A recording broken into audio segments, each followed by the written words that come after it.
नमस्कार दोस्तों। आज हम पढ़ेंगे राजस्थान के क्रांतिकारी। राजस्थान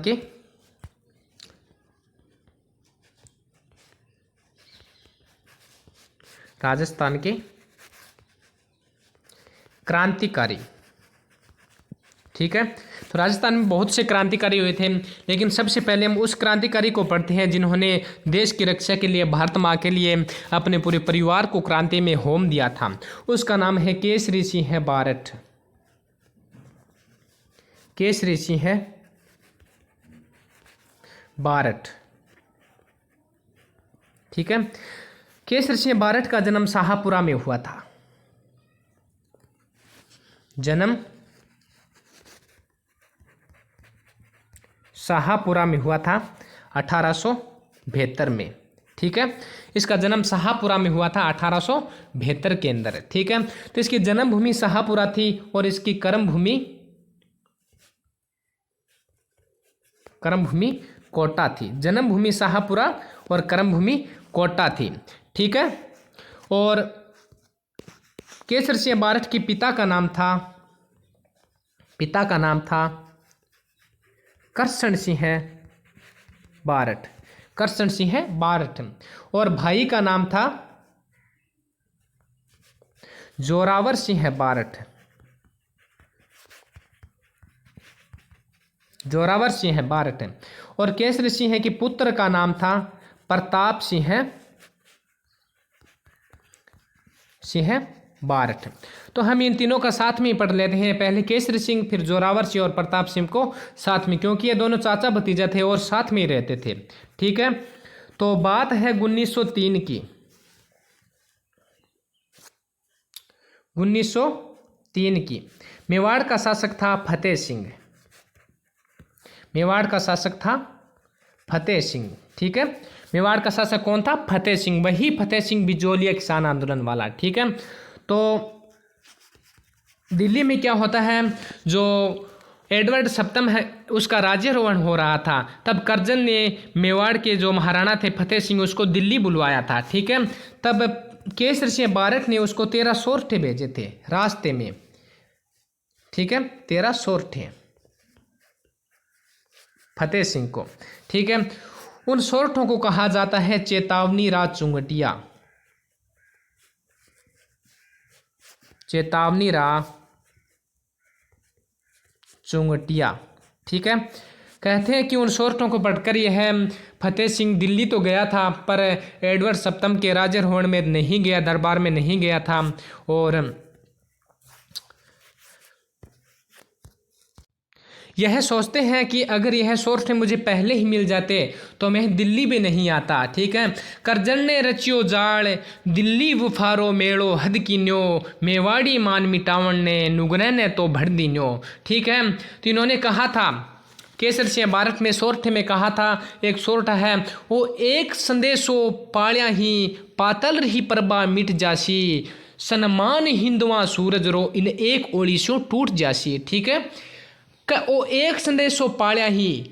ठीक है, इस एक संदेशों को तुम पा करके अगर दिल्ली चले गए तो पातल री परबा मिट जासी। पातल यानी महाराणा प्रताप, वो पूर्वजों को याद कर रहे हैं कि तुम अपने पूर्वजों को याद करो, जो अपने देश की मिट्टी के लिए, अपने देश के लिए कभी झुके नहीं, वन मन की थर थर की ठोकर खा रहे थे। महाराणा प्रताप को याद करते हुए कहते हैं, ओ एक संदेशो पाल्या ही पातल ही परबा मिट जासी, सनमान हिंदुआ सूरज रो इन एक ओड़िशु हट जासी। ठीक है, तुम्हारे जो पूर्वज वो धरा छोड़ दी पर धर्म नहीं छोड़ा, तुम अंग्रेजों के सामने क्यों झुक रहे हो? तो उसका इन्होंने सोचा कि मैं अंग्रेजों के सामने नहीं झुकूंगा, और यह सोचकर वो दरबार में नहीं जाते हैं। ठीक है,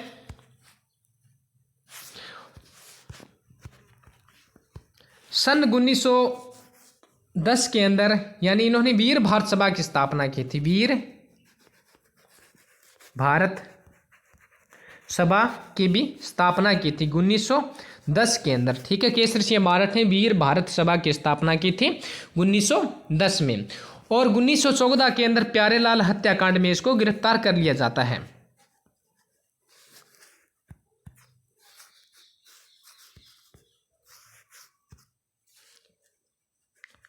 प्यारेलाल हत्याकांड प्यारेलाल हत्याकांड में इसको गिरफ्तार कर लिया जाता है 1914 में, और 20 साल की सज़ा सुनाई जाती है। ठीक है, 20 साल की सज़ा सुनाई जाती है। लेकिन कहते हैं कि बाद में 1920 के अंदर इसको जेल से छुड़वा लिया गया था, और फिर ये बहुत भयंकर बीमार पड़ गए थे। ठीक है, यह एक क्रांतिकारी के साथ साथ एक कवि भी है। केसर सिंह बारठ एक कवि भी है। इन्होंने कई रचना लिखी। एक चेतावनी राज चुंगटिया तो है ही, उसके साथ इन्होंने रूठी रानी, प्रताप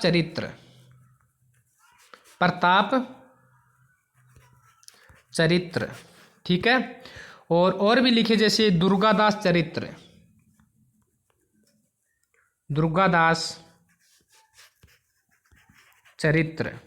ठीक है। और एक रचना और थी इसकी, उसका क्या नाम था?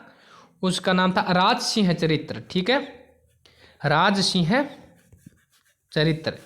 तो यह एक क्रांतिकारी के साथ साथ यह एक कवि भी थे। ठीक है, तो कहते हैं कि बाद में यह लगभग 1941 के आसपास ये बहुत भयंकर बीमार पड़ गए थे। तो इनके डॉक्टर जो इसका इलाज कर रहा था, उन्होंने एक खबर सुनी थी कि महान कवि गुरु रविंद्रनाथ टैगोर का देहांत हो गया है। तब इन्होंने कहा था कि अब तो कवियों का दरबार ऊपर ही लगेगा। ठीक है, तो रविंद्रनाथ टैगोर का देहांत हुआ था 7 अगस्त 1941। तो उसके 7 दिन बाद यानी 14 अगस्त को केसर सिंह बारठ का भी देहांत हो गया। और यह कहते हैं कि अब कवियों का दरबार तो ऊपर ही लगेगा। ठीक है, सॉरी मैंने यहाँ एक 14 लिख दिया, यहाँ 14 नहीं है, 1941 है। ठीक है, 1941 की बात है। ठीक है, 1914 नहीं है, 1941 की बात है। रविंद्रनाथ टैगोर का देहांत हो गया था। तब उसके बाद 14 अगस्त को इसका भी देहांत हो गया था, केसरी सिंह बारठ का। तो अब देखते हैं हम प्रताप सिंह बारठ और जोरावर सिंह बारठ, ये दोनों काका भतीजा थे। ठीक है, प्रताप सिंह भतीजा थे और जोरावर सिंह चाचा थे। ठीक है, एक समय की बात है जब दिल्ली में राजधानी परिवर्तन का जुलूस निकल रहा था। ठीक है, राजधानी परिवर्तन का जुलूस निकल रहा था। तब यह दोनों गए और उसके साथ और भी कई लोग थे, वो चांदनी चौक पर पहुंचे।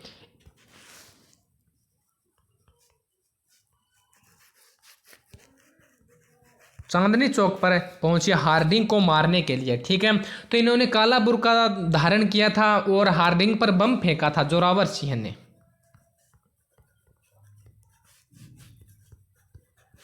जोरावर सिंह ने हार्डिंग पर बम फेंका था। तो हार्डिंग तो मरा नहीं और वहां कई और लोग थे, उसके ऊपर बम गिर गया और वो मर गए थे। तब इन्होंने कहा था कि काला बुर्का धार लिया, हार्डिंग पर बम का वार किया, थोड़ो सो निशानो चूक गयो, हाथी और महावत ढेर होया।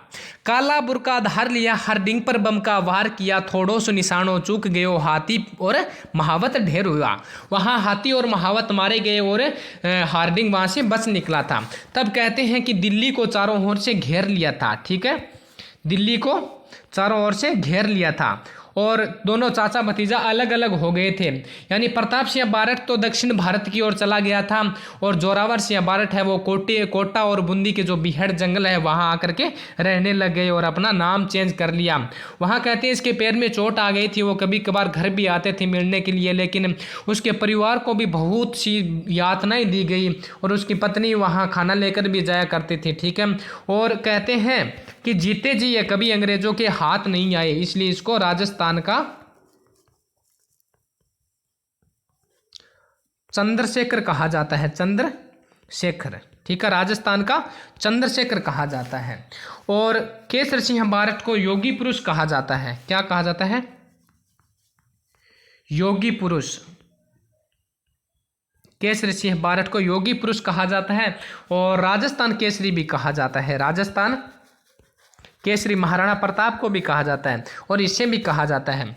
यानी जोरावर सिंह बारठ को कहा जाता है राजस्थान का चंद्रशेखर और केसरी सिंह बारठ को कहा जाता है योगी पुरुष और राजस्थान केसरी। ठीक है। और प्रताप सिंह बारठ दक्षिण भारत की ओर चले गए थे और वहाँ इसके दोस्त ने उसको साथ धोखा किया और उसको जोधपुर बुला लिया था। कहाँ? जोधपुर। जोधपुर अपने दोस्त से मिलने आए और रेलवे स्टेशन के पास इनको कहते हैं कि पकड़ लिया जाता है और उसको बरेली जेल में डाल दिया जाता है। बरेली जेल में डाल दिया जाता है। तो प्रताप सिंह बारठ को थोड़ा सा डिटेल से पढ़ लेते हैं।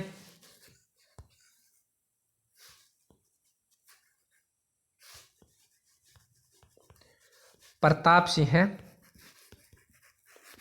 बारठ, प्रताप सिंह बारठ, ठीक है। इसका जन्म हुआ था शाहपुरा में। जन्म हुआ था 1893 को शाहपुरा में, ठीक है। जन्म हुआ था 1893 को शाहपुरा के अंदर और इसके पिता का नाम केसर सिंह बारठ है। पिता का नाम केसर सिंह बारठ और चाचा का नाम था जोरावर सिंह बारठ है। तो इसको कहते हैं कि जो क्रांतिकारी मास्टर अमीर चंद थे उससे इसको क्रांति की प्रेरणा मिली थी। किससे? अमीर चंद से। अमीर चंद से इसको क्रांति की प्रेरणा मिली थी। और बाद में कहते हैं कि वहाँ जोधपुर से इसको पकड़ लिया जाता है और इसके ऊपर जो बनारस षड्यंत्र अभियोग है वो चलाया जाता है और 5 वर्ष के सश्रम कारावास की सजा सुनाई जाती है। 1917 के अंदर 5 वर्ष की सश्रम कारावास की सजा सुनाई जाती है और बहुत ज़्यादा इसको प्रताड़ित किया जाता है और इसके साथियों का नाम पूछना चाहता है लेकिन प्रताप सिंह एक भी साथी का नाम नहीं बताते हैं। तब कहते हैं कि जो जेल में थे केसर सिंह बारठ 1918 के अंदर 1918 के अंदर केसर सिंह बारठ को बरेली बुलाते हैं। कहते हैं कि हो सकता है पिता के कहने पर यह सच उगल दे। तो केसर सिंह बारठ और प्रताप सिंह बारठ का यहाँ पर अंतिम मिलन होता है बरेली जेल के अंदर।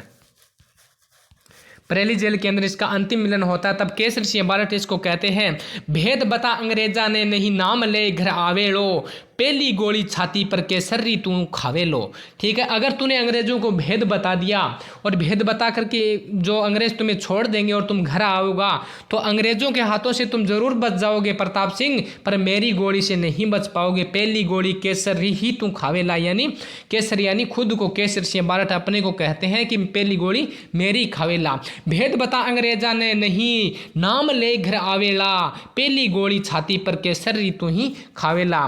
तो इसके कहने पर यानी प्रताप केसर सिंह बारठ के कहने पर यह कोई भी साथियों का नाम नहीं बताते हैं। तब यहाँ एक अंग्रेज अधिकारी था जिसका नाम था क्लीवलैंड, जिसका नाम था क्लीवलैंड। वो कहते हैं कि प्रताप सिंह बारठ को कहते हैं कि तुम्हारी माता तुम्हारे लिए बहुत रोती है और तुमसे मिलना चाहती है। तुम अपने साथियों का नाम बता दो, हम तुम्हें छोड़ देंगे और तुम अपनी माँ से मिल लेना। तब इन्होंने कहा था, माँ रोती है तो रोने दो, माँ रोती है तो रोने दो, नहीं लाख मात रुलाऊंला, माँ मरती है तो मरने दो, दूधा ने दाग लगाऊंला। माँ रोती है तो रोने दो, अगर मेरी माँ रोती है तो रोने दो, ठीक है, नहीं लाख मात रुलाऊंला, मैं लाखों माताओं को नहीं रुला सकता। ठीक है, माँ मरती है तो मरने दो, मेरी माँ अगर मरती है तो तुम मरने दो, दूधा ने दाग लगाऊंला, मैं दूध को दाग नहीं लगा सकता। तब कहते हैं क्लीवलैंड को बहुत गुस्सा आया था और उन्होंने इसकी पिटाई की थी और इसकी मृत्यु हो गई थी। 1918 के अंदर 25 वर्ष की अवस्था में प्रताप सिंह बारठ की मृत्यु हो गई थी। फिर हार कर उस अंग्रेज अधिकारी ने कहा कि मैंने आज तक प्रताप सिंह जैसा नवयुवक नहीं देखा। ठीक है, ये थे बारठ परिवार के तीनों क्रांतिकारी, प्रताप सिंह बारठ, जोरावर सिंह बारठ और केसर सिंह बारठ। ठीक है, तो वीडियो पसंद आया तो लाइक करना, शेयर करना और चैनल को सब्सक्राइब करना। जय हिंद, जय भारत, जय राजस्थान।